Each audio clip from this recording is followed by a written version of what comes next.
नमस्ते फ्रेंड्स, कैसे हैं आप सभी। उम्मीद करते हैं आप सभी अच्छे होंगे और खुश होंगे। तो चलिए सुनते हैं एक बुनकर और राजकुमारी की एक रोचक कहानी। तो ये छोटी सी कहानी है, पर उम्मीद करते हैं आपको बहुत ही अच्छा लगेगा।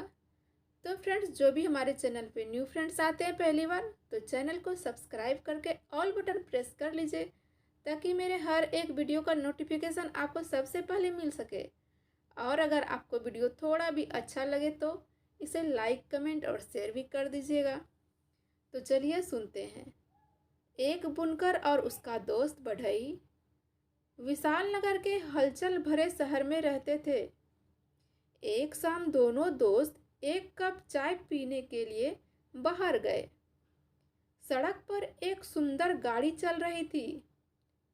जैसे ही बुनकर ने गाड़ी की प्रशंसा की, उसकी खिड़कियों पर लगे पर्दे थोड़े से खुल गए थे।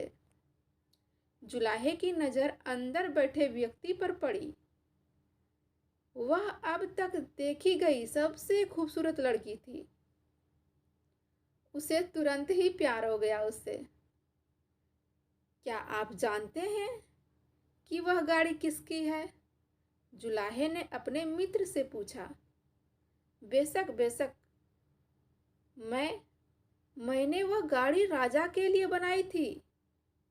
वह राजकुमारी श्रीमती थी, बढ़ई ने उत्तर दिया। जुलाहा सोच में पड़ गया। हालांकि वह अमीर था और अपने काम में अच्छा था, फिर भी वह किसी राजकुमारी से शादी करने के बारे में कभी सपने में भी नहीं सोच सकता, क्योंकि किसी राजकुमारी से शादी करना इतनी मामूली बात तो थी नहीं जो वो राजकुमारी से शादी करने के बारे में सोच लेता। इस बात को लेकर बुनकर इतना ज़्यादा दुखी हो गया कि वह काम पर ध्यान केंद्रित नहीं कर सका। बढ़ई ने अपने दोस्त को इस दुखद स्थिति में देखा और उसकी मदद करने का फैसला किया। बल्कि उसने ठान ही लिया था कि अब से बढ़ई का हम जितना भी हो सके उसका मदद करने के लिए तैयार हैं। 2 सप्ताह बाद उन्होंने बुनकर को अपनी कार्यशाला में बुलाया। अंदर कपड़े से ढकी हुई एक बड़ी वस्तु थी। बढ़ई ने कपड़ा नीचे खींच लिया। बुनकर उस वस्तु को आश्चर्य से देखता रह गया। यह पक्षी के आकार की एक विशाल मशीन थी।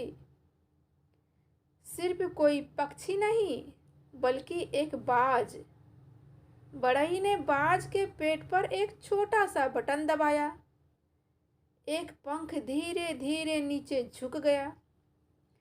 बढ़ई ने पंख को पक्षी की गर्दन तक पहुंचाया, बल्कि जुलाहे ने विस्मय भरी आंखों से उसका पीछा भी किया। और उसे ये सब चीज देखकर बड़ा ही आश्चर्य हो रहा था कि ये आखिर क्या है, क्योंकि उसने आज से पहले कभी ऐसी अनोखी चीज देखी ही नहीं थी। उसे आश्चर्य हो रहा था कि ऐसा भी कभी हो सकता है क्या। इतने बड़े चिड़िया के आकार का कोई ऐसी चीज जो कि बटन दबाने पर चल पड़े। ये सारी बातें जैसे मानो उनके दिमाग में एक मशीन की तरह दौड़ रहा था। मेरे दोस्त, यह एक बाज है जो उड़ सकता है, बढ़ई ने कहा। तुम इस लीवर को खींचो और पक्षी अपने पंख फैला देगा। पंख फड़फड़ाने और उड़ने के लिए इस लीवर को खींचो और फटाफट तुम ये देखो कि इसका करामत क्या होता है। लेकिन यह सब किस लिए है? बुनकर ने अपने मित्र से पूछा कि मेरे दोस्त, ये तो बताओ कि ये सब किस लिए है। आखिर इसका क्या करना है? ऐसी चीज तुमने बनाई ही क्यों है? कुछ खास कारण है तो बताओ मित्र हमें।